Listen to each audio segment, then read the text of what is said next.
നാട്ടിലെ സെറ്റപ്പ് വേറെയാന്ന്. തോടുണ്ട്, പുഴയുണ്ട്, റോട്ടിൽ വരെ സർക്കാർ ഗട്ടർ പൂളുണ്ട്. അതിന് ഇവിടെയും പൂളുണ്ടല്ലോ. അങ്ങനത്തെ ക്ലോറിൻ വെള്ളമൊന്നല്ല, ഇത് കിടിലൻ തെളിനീര്.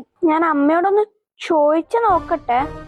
അമ്മേ, നമുക്ക് വെക്കേഷന് നാട്ടിൽ പോയാലോ? മോളെ ഓഫീസിൽ ഭയങ്കര ജോലിയാണല്ലോ ഇപ്പൊ പോയി കഴിഞ്ഞാലുണ്ടല്ലോ ലീവ് അപ്ലൈ ചെയ്താൽ കിട്ടൂല. അപ്പൊ നെക്സ്റ്റ് ടൈം നമുക്ക് നോക്കണ്ടേ?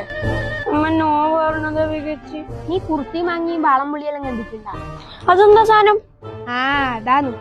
നിന്റെ അമ്മക്ക് നാട്ടിൽ വരാൻ സൗകര്യം ഇല്ലാത്തോണ്ട് സ്വർഗം പോലത്തെ ഒരു സ്ഥലം എനിക്ക് മിസ്സാവുന്നു. ഞാൻ ഒന്നും കൂടി ഒന്ന് ചോദിച്ചു നോക്കട്ടെ. അമ്മ സമ്മതിക്കാൻ ഐഡിയ വേണം, ഞാൻ പറഞ്ഞതാ. വന്നിട്ടൊന്നും കഴിക്കുവ നീ? തിന്ന്.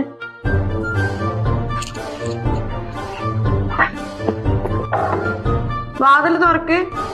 നാട്ടിൽ പോണെന്ന് പറ, എന്നിട്ട് ഞാൻ തുറക്കാം. ദേവികേച്ചി, അമ്മ ഓക്കെ പറഞ്ഞു. വെക്കേഷൻ എപ്പാന്ന്? Next month. ടിക്കറ്റ് എടുത്താ? അപ്പൊ തന്നെ എടുത്തു.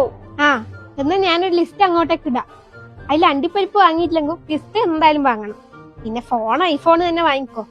എത്ര ദിവസത്തേക്കാണ് വരുന്നത്? സ്വർഗം വെച്ചിട്ട് ഒരാഴ്ച വേണമെന്നില്ല, 2 ദിവസം മതിയാവും. പിന്നെ സാധനം വാങ്ങാൻ മറക്കണ്ട. എന്നാ പിന്നെ വെച്ചോ.